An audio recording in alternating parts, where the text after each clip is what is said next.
बिस्मिल्लाहिर्रहमानिर्रहीम। अस्सलाम वालेकुम रहमतुल्लाहि फ़िराई के साथ मैं इफ्तार काज़मी। ऐसा क्या हो गया कि साबिक़ रिटायर्ड जनरलों के व्हाट्सएप ग्रुप में खामोशी छा गई है। ना जनरल बाजवा का जिक्र है, ना इमरान खान की बहादुरी और लीडरशिप का तज़किरा है, ना नवाज शरीफ की करप्शन डिस्कस हो रही है। तो ऐसा क्या हुआ है? कौन सी ऐसी तब्दीली आ गई है, कौन सी ऐसी काया पलट हो गई है कि रिटायर्ड अस्करी मुलाजमीन और सीनियर सरकारी अफसरान अब सियासी मामलात में गुफ्तगू से गुरेज करें? इस पर आपसे बात करेंगे। लेकिन उसके साथ साथ एंकर पर्सन इमरान रियाज, जिनको 33 घंटे बाद बिलाखिर अटक की अदालत ने रिहा करने का हुक्म दिया, उनका मुकदमा ख़त्म कर दिया, लेकिन उनके खिलाफ पाकिस्तान के दीगर शहरों में चूँकि मुकदमात हैं तो उनको एक और ज़िले की पुलिस गिरफ्तार करके लेगी। अब उनका मुकदमा चकवाल की किसी अदालत में चलेगा। और कहने वाले कहते हैं कि एंटी मिलिट्री और एंटी एस्टेब्लिशमेंट या पाकिस्तान प्रोपोगंडा करने वालों के खिलाफ कार्रवाइयों का सिलसिला जो है वो तेज़ होने वाला है और भी लोगों के चिराग बुझेंगे, बहुत सी गिरफ्तारियां होंगी और वो लोग जो कि पाकिस्तान के अंदर रजीम चेंज ऑपरेशन की आड़ में पाकिस्तानी फ़ौज को निशाना बना रहे हैं, उनके खिलाफ हुकूमत कार्रवाई करेगी। और हुकूमत ने भी इस हवाले से अपनी तैयारी मुकम्मल कर ली है कि जो लोग भी इस ज़मरे में आते हैं या इस मामले में मुलव्वस पाए जाते हैं, उनके खिलाफ यकीनी तौर पर कानूनी कार्रवाई की जाएगी। तो क्या इमरान रियाज की गिरफ्तारी भी इसी तनाज़ुर में हुई है? इमरान रियाज खुद गिरफ्तार हुए क्योंकि उनकी गिरफ्तारी के बाद उनकी गिरफ्तारी से जो सूरत हाल पैदा हुई है और उसके नतीजे में जो रिएक्शन आ रहा है, उसको अगर आप देखें तो लगता ही है कि इमरान रियाज तो गिरफ्तार होकर बड़े खुश हैं। क्यों खुश है ये भी आपको बताएंगे।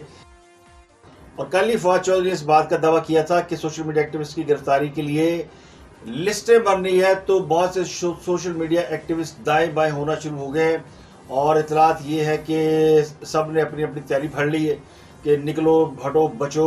हर कोई इमरान रियाज नहीं होता, हर कोई मतीउल्लाह जान नहीं होता, हर कोई रजवान रजी नहीं होता, अबसार आलम नहीं होता, असद तूर नहीं होता। तो निकलो हटो बचो वाला मामला शुरू हो गया है। यानी फवाद चौधरी ने ये टल्ली खड़का दी है अपने ही मीडिया एक्टिविस्ट के लिए। और सबसे ज़्यादा कमी हुई है तहरीक इंसाफ के मीडिया एक्टिविस्ट की, और उनको ये लगा कि गिरफ्तारी तो पैसा हटी होनी है, तो वो जो है भाग गए हैं। शहबाज शरीफ नहीं बाज आने वाले और ना हमजा शहबाज बाज आने वाले। दोनों बाप बेटा में कोई आपस में कोई टसल चल रही है, कोई इनके अंदर मुकाबलेबाजी चल रही है। क्या मुकाबलेबाजी चल रही है और क्या गुल खिला रहे हैं बाप और बेटा एक फेडरल गवर्नमेंट में और पंजाब में, उस पर ज़रूर बात करेंगे। लेकिन फिक्र न करें, कोई अच्छी बात है, कोई बुरी बात नहीं है, लेकिन ये बात करनी बड़ी ज़रूरी है। और इसके अलावा पाकिस्तान में कोरोना ने बड़ी तेज़ी से पाँव जमाना शुरू कर दी है और कोरोना फैल रहा है। और एक तवील अरसे के बाद पाकिस्तान में एक रोज़ के अंदर 9 से 10 लोग कोरोना के मर्ज की वजह से यानी इंतकाल कर चुके हैं। तो ये बड़ी अलार्मिंग चीज़ है। जैसे जैसे ईद करीब आ रही है और वैसे वैसे चूँकि बाज़ारों में रश बढ़ना है, बकरा मंडियों में रश बढ़ना है, तो फिर क्या होगा। तो इसलिए एहतियात करें, एहतियात बड़ी ज़रूरी है। एक और ख़बर जो कि कल डिस्कस होने से रह गई थी, बड़ी इंपॉर्टेंट खबर थी, वो थी अबसार आलम के ऊपर हमला करने वाले मुल्ज़मान की गिरफ्तारी और उनको मिलने वाले अहकामात का कि ये हमले कहाँ से हो रहे हैं और किसने अबसार आलम के ऊपर हमला करने का हुक्म दिया था, क्यों दिया था, और वो मुल्ज़मान कहाँ गिरफ्तार हैं, उनको कैसे कैसे गिरफ्तार किया गया। ये बड़ी एक ज़बरदस्त स्टोरी है। अगर आपके पास वक्त हो तो इसको आखिर तक आप देखिएगा, मैं ज़रूर डिस्कस करूँगा इसको। तो जो सबसे बड़ी खबर है ये है, जनाब जनरल रिटायर्ड नईम लोधी साहब, उनकी कोई 2 रोज़ पहले पाक फ़ौज ने पेंशन और तमाम मराहत वापस ले ली थी। उनके टीवी पर आने पे पाबंदी लगा दी थी। उनको जो फ़ौज की तरफ से प्लॉट दिया गया था वो वापस ले लिया। उनके ऊपर ये पाबंदी लगा दी गई कि वो किसी छावनी में यानी कैंट या कंटोनमेंट बोर्ड में इसमें दाखिल नहीं हो सकते। तमाम जो आर्मी मैसेज हैं, तमाम क्लब्स हैं, उनके सब में रुकने ख़त्म कर दिए। तो किसी रिटायर्ड अफसर के लिए ये बात जो है वो सजाए मौत से कम नहीं है। किसी भी फौजी अफसर या रिटायर्ड जनरल के लिए जिन्होंने सारी ज़िंदगी पाक फ़ौज के अंदर सर्विस की होती है और बड़ी हार्ड सर्विस होती है, बड़ी मुशक्क़त की सर्विस होती है, इसलिए सर्विस का दुरानिया भी कम होता है। तो उनके लिए ये ज़रूरी होता है कि वो रिटायर होने के बाद अपनी बाकी ज़िंदगी उन प्रिविलेजेस के ऊपर गुजारे जो कि उन्होंने सर्विस दी होती है। लेकिन जब इनका नजायज़ फ़ायदा उठाया जाता है तो फिर वो कहते हैं ना, डंडा पीरे बिगड़े तिगड़े दा।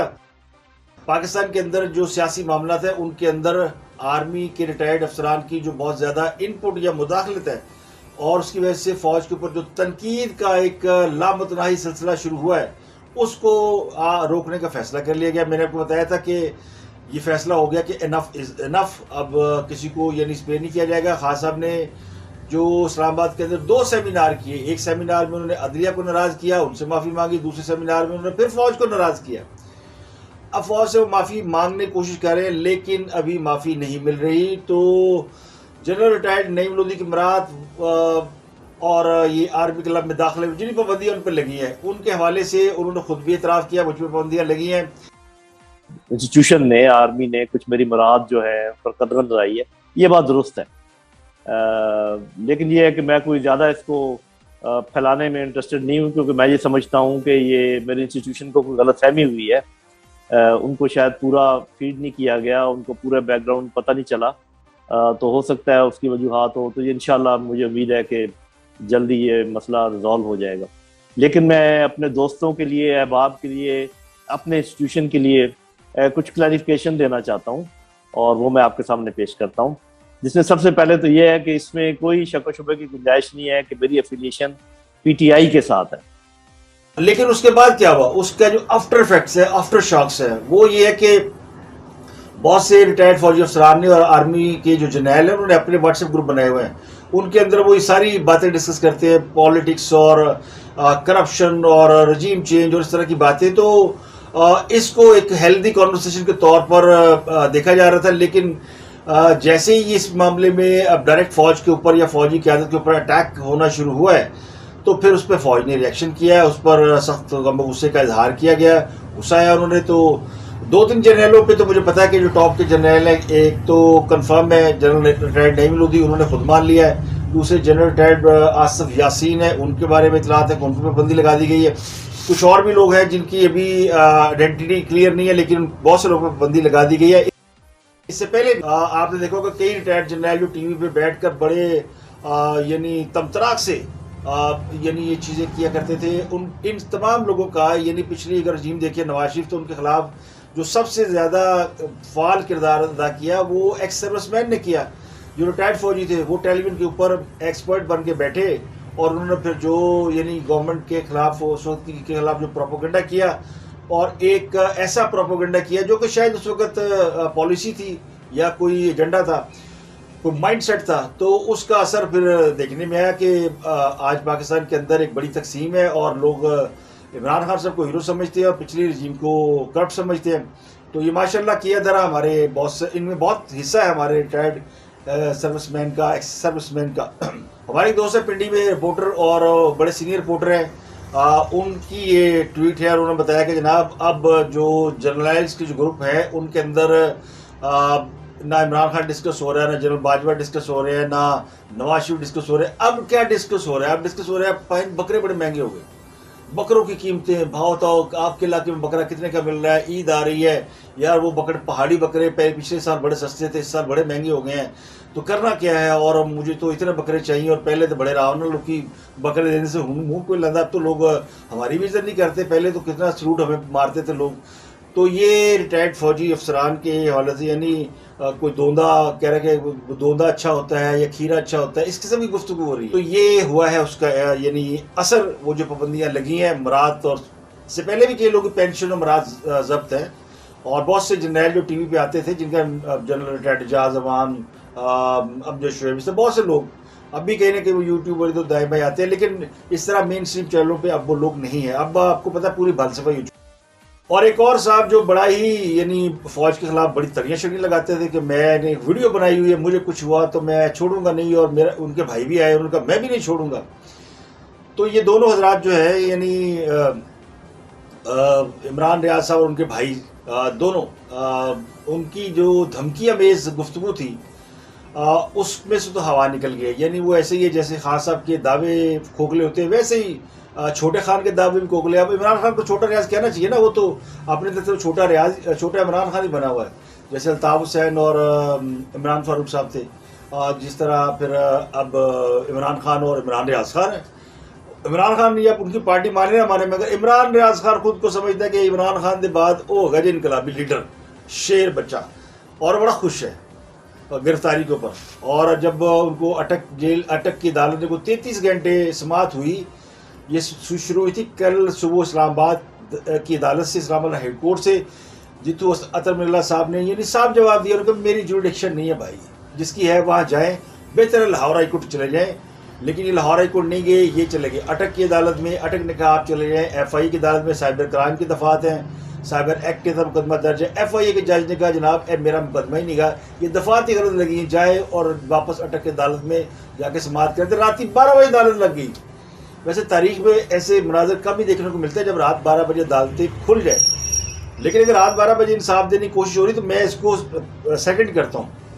लेकिन हाँ सब डर गए समझो, रात 12 बजे अदालत खुली थी मेरे लिए, रात मैंने कोई चोरी की थी, मैं कोई करप्ट था, 12 बजे अदालत खुल गई। तो उससे समझ लें कि 12 बजे अदालतें चोर और डाकू के लिए भी खुलती हैं और ईमानदार के लिए भी खुलती हैं और हर एक के लिए खुलती हैं। शीरी बाजारी को भी अतर मिल्ला साहब ने बाज़ेब कराया था रात 12 बजे अदालत खोल के, तो फिर उनको क्रेडिट भी देना चाहिए, और डिस्क्रेडिट तो बहुत सी चीज़ों में होते ही बेचारे। फिर ये सारी मुशक्क़त के बाद रात को 12 बजे से लेकर सुबह 4-5 बजे तक फैसला जो है वो मेरा ख्याल है अराउंड सी के आया कि उनको रिहा किया जाए, और 25 सफ़ात का फैसला जज साहब ने लिखा। वैसे एडा वड्डा मुकदमा नहीं सी जेडा वड्डा फैसला लिखा है। अब वो जज कितनी मुश्किल में होगा जिसने इतना लंबा चौड़ा फैसला लिखा और अपनी सारी उसने बेचारे ने फाइंडिंग बताई कि जनाब ऐसे नहीं ऐसे नहीं ऐसे नहीं।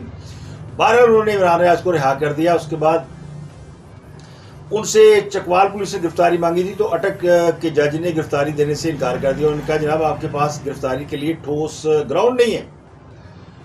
अटक की अदालत के जो फाजिल जज है उन्होंने गिरफ्तारी की सजा मुस्तरद कर दी थी। चकवाल पुलिस को कहा था कि आपने कानूनी तरीक़ेकार इख्तियार नहीं किया, इसलिए इमरान रियाज आपके हवाले नहीं किया जा सकता। तो अटक पुलिस, वो जो चकवाल पुलिस है, वो फिर बगैर इमरान रियाज को लिए जाने वाली नहीं थी। अदालत के बाहर हाथे में गाड़ी लेके खड़ी होगी। सवेरे जो इमरान रियाज रिहा होया, इमरान रियाज आपने क्या मैंने फड़ लो, मेरा मूड बने और मुझे ले चलो। फिर उनके वकील ने बैठ के दोनों ने जो गुफ्तगू की, एक क्लिप आपको दिखा देता हूँ, आप उससे अंदाज़ा लगाएं कि वो कितना खुश है कि मैं जो है वो पाकिस्तान के हर थाने में जाऊँगा, और कभी मैं मुजफ्फराबाद जाऊँगा, कभी किसी और जगह, जहाँ जहाँ मुकदमा दर्ज हैं, और हर जगह से मेरी बेल होगी हर जगह। तो ये समझ लें ये वो कंपेन है। इमरान खान साहब ने जब वो इक़्तिदार से निकले थे ना, तो उन्होंने हर शहर में जलसे किए थे।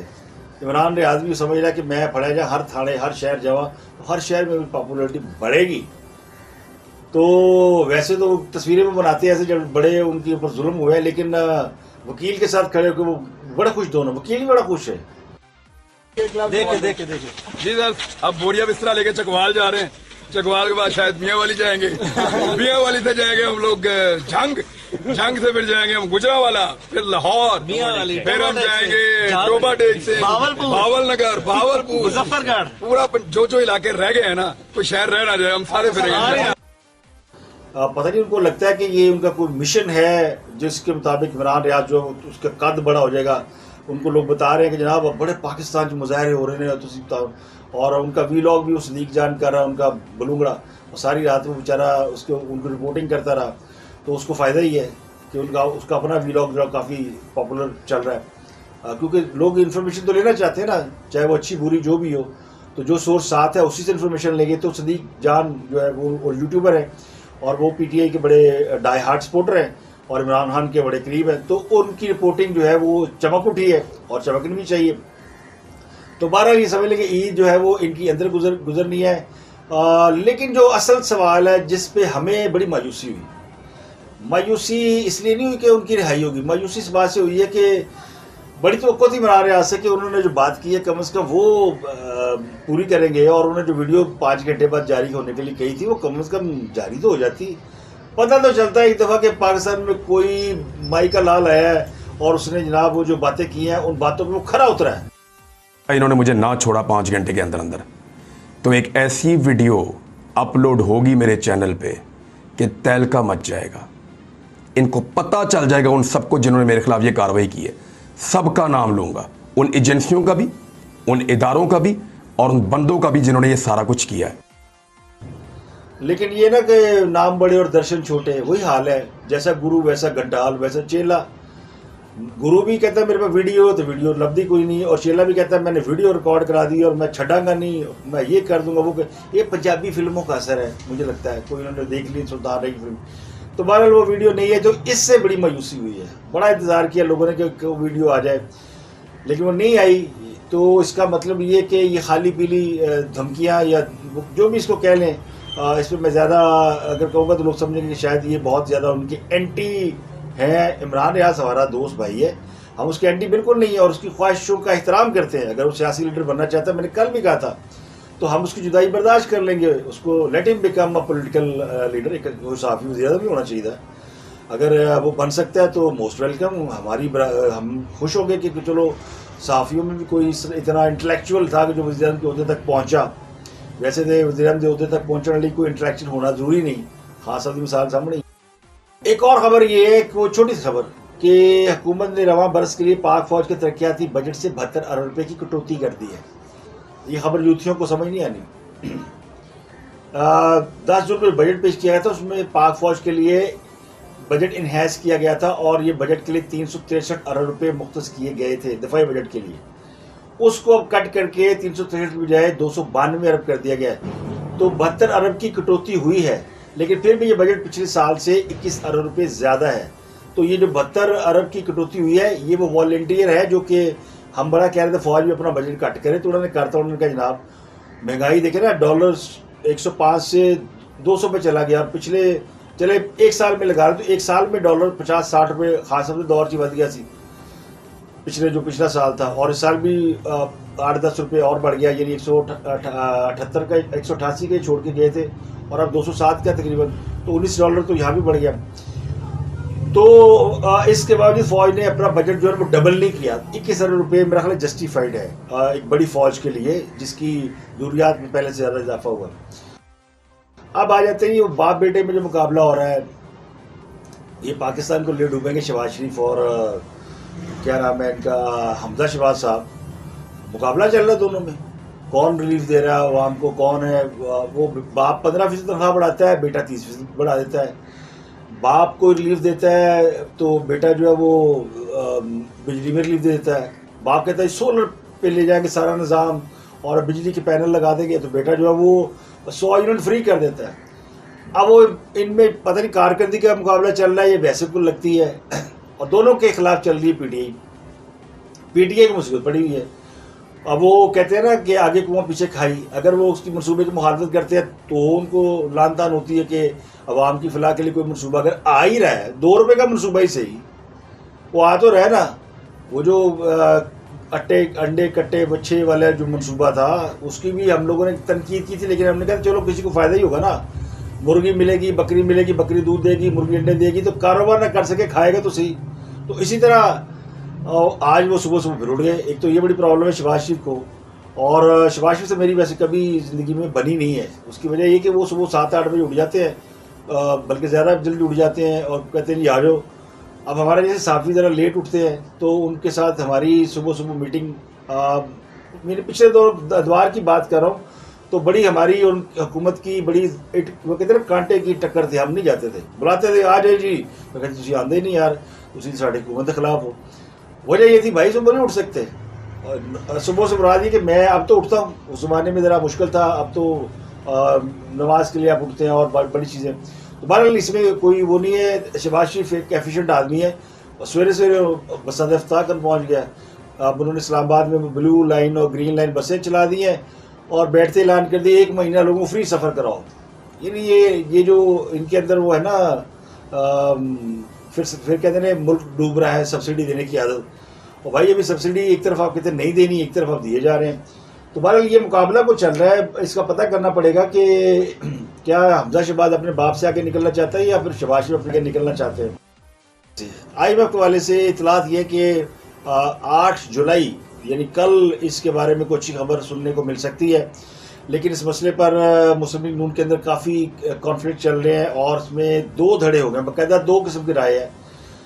नवाज शरीफ और उनके जो करीबी लोग हैं वो समझते हैं कि उनको लाना चाहिए, इसाक डार साहब को देनी चाहिए ये मिनिस्ट्री ऑफ ये जो फाइनेंस होती है, मुफ्ता इस्माइल साहब जो है, मुफ्ता इस्माइल साहब से ये प्रॉब्लम नहीं है कि मुफ्ता इस्माइल साहब काम अच्छा नहीं करते, मैंने भी उन पर तनकीद की है। उनकी बॉडी लैंग्वेज ज़रा लो है, और उनकी बॉडी लैंग्वेज लो होने की, और दूसरा उनकी वो जो एफिशिएंसी है ना towards control the things, यानी स्टॉक मार्केट जो है फ्लैक्चुएट ना करे, डॉलर फ्लैक्चुएट ना करे, और बिजनेसमैन को पकड़ के रखे। वो जो ट्रेडिंग करते हैं, जिसे कहते हैं इनसाइड ट्रेडिंग करते हैं, उनके ऊपर नज़र रखे। स्टॉक मार्केट के अंदर बहुत से लोग सट्टा खेलते हैं डॉलर के ऊपर, तो ये इसहाक डार साहब बड़े कारीगर थे। मुफ्ता इस्माइल साहब को इकोनॉमिक्स आती है, लेकिन 2 जमा 2 4 की आती है, और इसहाक डार साहब को 2 जमा 2 पौने 5 की आती है। बस ये फ़र्क है, तो इसलिए उनको उनका होना बड़ा ज़रूरी है। मुफ्ता इस्माइल साहब से कोई किसी को प्रॉब्लम नहीं है, लेकिन उसके मसले पे अब चूँकि इनके जो हमारे मुस्लिम लीग नून के अंदर भी, हुकूमत के अंदर बहुत से लोग जो है ना, उनके भी पैदल है मॉइशत से, तो वो ग्रुपबंदी है कि जी मुफ्ता ठीक है, इसहाक डार, क्योंकि इसहाक डार फिर ज़ाहिर वो समझी हैं नवाज शरीफ के, और उनका जो इख्तियारात है फिर उसी लेवल के होते हैं। मुफ्ता बेचारे को डांट भी लेंगे, उसको बुरा भला भी कह लेंगे। अयाज सादी ने कहा था कि लोग जब मुफ्ता इस्माइल जब टीवी पे आता तो लोग जो है वो टीवी चेंज कर देते, डर जाते हैं कि उन पेट्रोल बदल लगा जाए। तो है तो ये तनकीद है ना, तो वो उनके खिलाफ कह सकते हैं, इसहाक डार के खिलाफ इस तरह वो नहीं बोल सकते। तो बहरहाल इसके ऊपर मुफ्ता इस्माइल साहब ने वॉलंटरी ऑफर की थी कि वो जाना चाहते हैं, अगर हुकूमत में हटाना चाहती है वो रिज़ाइन कर देते, लेकिन उनका रिज़ाइन एक्सेप्ट नहीं हुआ। जो मेरी इन्फॉर्मेशन है, उनका रिज़ाइन एक्सेप्ट नहीं किया। उन्होंने कहा जी नहीं आप काम करें। अब इसहाक डार साहब भी समझते हैं कि मुफ्ता अपना काम करें, कोई ऐसा हम चीज़ फॉर्मेट करें। एक और चीज़ है ना, वो IMF के साथ हवाले से मुफ्ता इस्माइल साहब ने कहा था कि बस इधर से हम पेट्रोल कीमतें बढ़ाएंगे, उधर से जनाब किस्त जारी हो जाएगी। तो वो जो चिटकी बजाने वाली बात है ना, उसमें लगता है कि IMF ने थोड़ा मुफ्ता के साथ प्ले किया है। मुफ्ता इस्माइल वो वैसे नहीं कर सके जैसा उनको करना चाहिए था, या जो उनके साथ कमिटमेंट की गई थी। तो शरीफ आदमी गलना चाह गए उन्होंने, तो इसलिए ज़्यादा तनकीद हो रही है। लेकिन बहरहाल वही है, और मुझे लगता है कि 17 जुलाई के जब तक इलेक्शन है उस वक्त तक वो चेंज नहीं हो रहे, और इसहाक डार साहब वापस आएंगे भी तो उनके लिए मावन खसूसी का कोई ओहदा सोचा जा रहा है, यानी जो कि फाइनेंस को के मिनिस्टर होंगे, फुल मिनिस्टर नहीं, लेकिन फाइनेंस का जो मामला है उसके लिए कोई वो एडवाइज़र के तौर पर शायद उनको लिया जाए।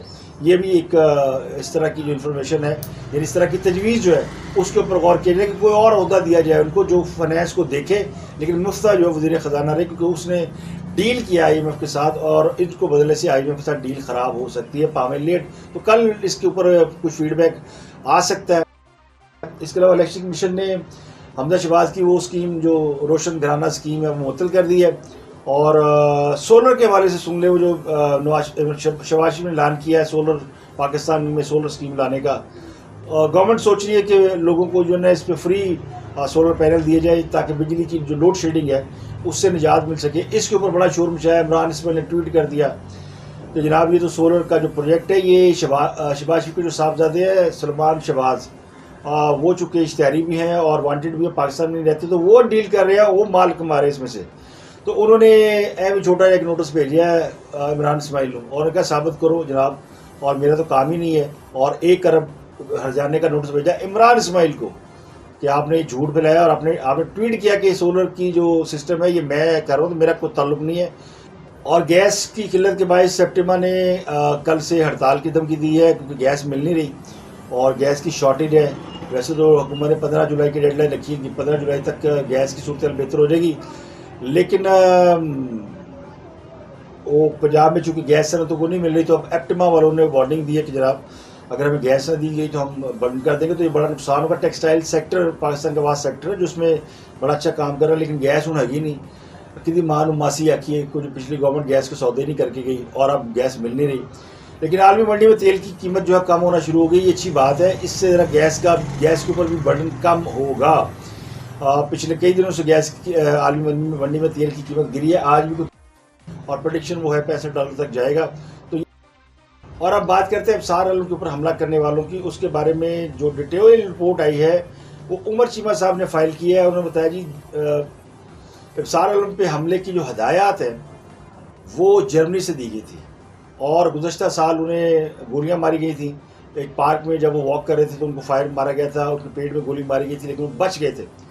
तो इंकशाफ ये किया उमर चीमा ने अपनी स्टोरी में कि जो लोग गिरफ्तार किए गए हैं उन्होंने इंकशाफ किया कि उनको 2 साफियों को मारने का टारगेट था, अबसार आलम को और असद तूर को, और इसके पीछे एक मोटिव था। मोटिव भी आपको बताते हैं।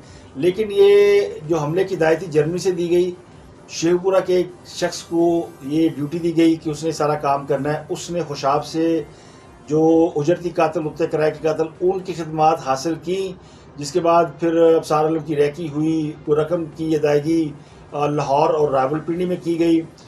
2021 में इस पे यानी फरवरी 2021 में ये ड्यूटी असाइन की गई उनको मारने की, और फरवरी में, और अप्रैल में ये उनके ऊपर अटैक हुआ, और मई में असद तूर पे अटैक हुआ था। लेकिन अप्रैल में जब अबसार आलम पे अटैक हुआ और हमला जब नाकाम हुआ तो असद तूर के को मारने का जो प्लान है वो चेंज कर दिया गया।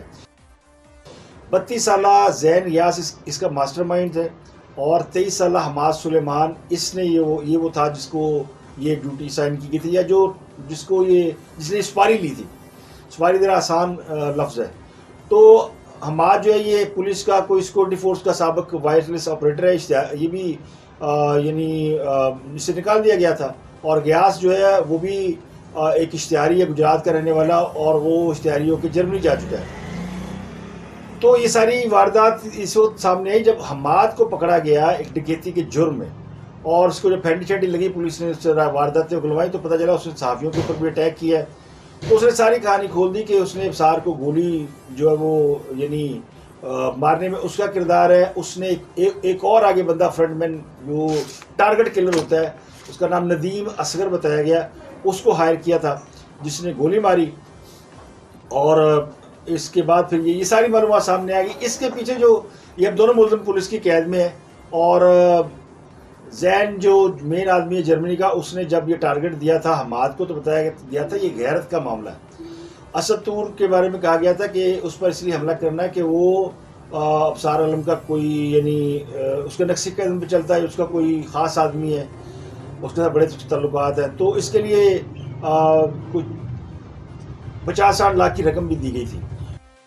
तो इसकी पूरी जो लुबे लबाब है, ये उमर चीमा की स्टोरी कल शाया हुई है, ये मैं कल करना चाहता था लेकिन रह गई है। तो इसमें भी यानी जो उस अबसार आलम पे हमला हुआ था या असद तूर पे हमला हुआ था, तो उसके बारे में परसेप्शन ये था, बल्कि यकीन ये था कि उसके ऊपर कानून नाफिज करने वाले इदारों ने, सिक्योरिटी एजेंसियों ने या एस्टेब्लिशमेंट के जो लोग हैं उन्होंने उनको पर अटैक किया, क्योंकि वो भी उस वक्त आज़ादी सहाफ़त के यानी उसको पसंद नहीं कर रहे थे।